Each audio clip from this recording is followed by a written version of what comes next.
Hey folks, Evil Pajamas here with another Marvel Champions card game video. So in this video I'll be discussing heroic mode and using a play example to hopefully get your thoughts going on some of the changes that you might consider making in your deck if you're thinking about leaping into that mode. So if you're already familiar with the mode, go ahead and skip ahead to that part using the bookmark. If you are not familiar with that mode, I will give some background on it briefly right now.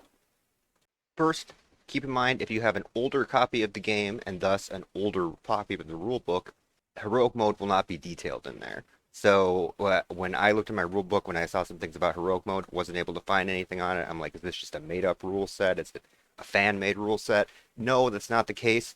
In March of 2020, Fantasy Flight Games published rookie and heroic mode rule sets. But here is a description of how to play heroic mode from the publishers.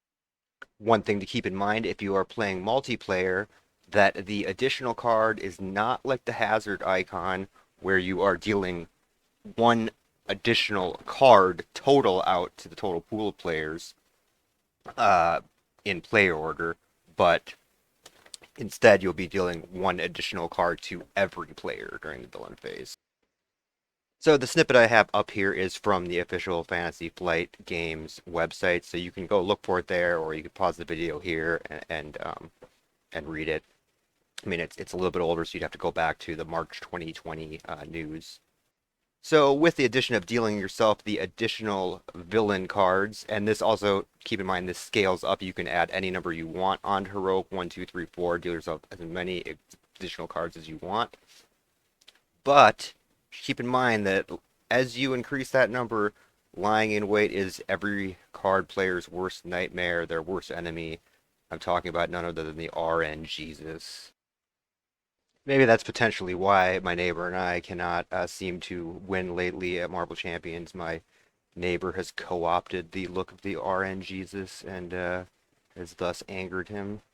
So I mentioned earlier that there would be a play example here to sort of illustrate what considerations you're going to have to make when you are adjusting your deck to account for sort of the random spikes that you can get from dealing additional villain cards. Um, and hopefully this will help you a little bit in deck construction. So here is a quick illustration on how things can go badly very quickly. So on the right camera, you can see I have Captain America, which is generally considered to be one of the stronger, if not strongest heroes, him or Doctor Strange. I have 8 of 11 health remaining. 8 is, I think, as much as some heroes actually have to start with. Maybe 9, I think, is maybe the lowest hero. I can't recall. So this is on Heroic Ultron, and you can see that the second stage of the main scheme has no threat on it at this point. This is the beginning of the villain phase. The little token there is something my neighbor printed out. It's just we found it to be easier than the stun cards or the other status cards. So that is indicating I have Ultron stunned, so he's actually not going to be attacking and not putting a drone into play.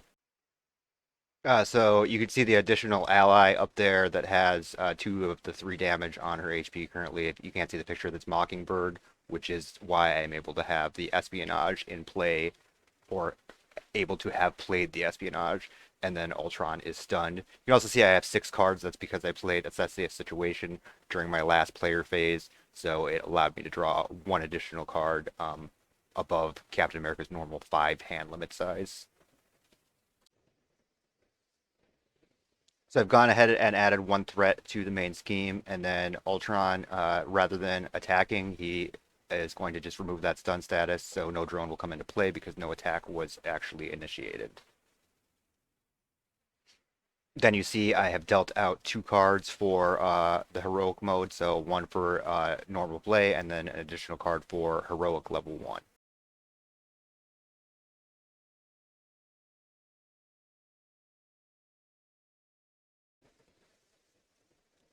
So now you can see here that the first card that I am revealing is Exhaustion. That is one of the expert cards that is included if you are playing on expert difficulty mode or higher. So this card, in addition to having Surge, is going to force me to exhaust my identity card.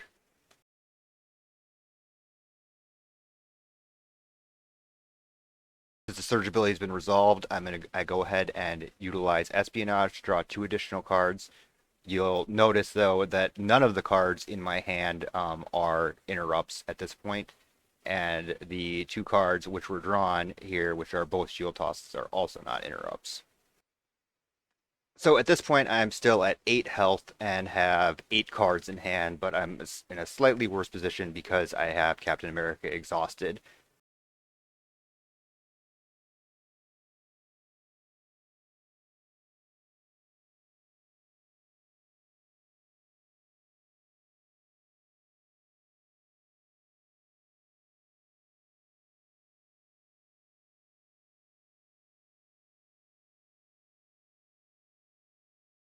Now, apologies, it's a little hard to see. I didn't get it quite in the frame. That is gang up, so that is actually going to cause then Ultron to attack. So he is going to get an attack in because he's not stunned anymore, and it is also going to cause all minions engaged with the hero that is resolving the card to attack him as well, or her if you're playing a female character. Uh, so I have to put in so I had to put in 1 minion because he was attacking. Went ahead and defended with Mockingbird and resolved Ultron's attack there, and then took 1 damage from the drone.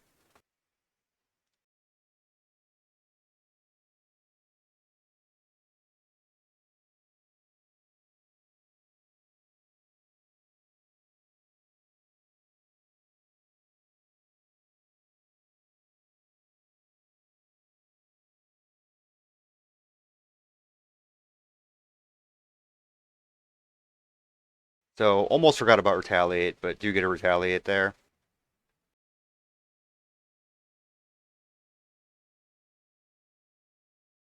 So the second card to resolve then will be assault, which will cause the villain to attack again. So Ultron's going to put another drone into play, so he will get +1 attack for that. So he's got 3 attack total plus the um, 2 from the boost. So that will bring Captain America down to 2. And then, as you can see, there's still 1 more minion in play. So as you see, I do end up with 1 health this turn, but compared to what the board state was going into this turn, you probably would not have expected that poor of a turn on the player side. You might have noticed me not assigning retaliate damage to Ultron there. That was just because I was redoing this turn just for this video and sort of spaced out there. So obviously Ultron would have gotten hit back twice more, and he would be at 9. Um, the So the other thing to remember is I have a ton of cards in my hand, but no way to respond to any of this. So I think what you're going to want to look for when you're going to heroic mode is cards that you might not otherwise think that you need to include. That are, well, one possibly is like plus HP cards. Like the card that gives you 3 HP upgrade for 1. And then 2, possibly just looking to include more cards that are specifically interrupts that you can use to remove threat, cancel cards, cancel damage. And I think some of these cards are popular anyway, so you might run them anyway in normal, depending on what your playstyle is.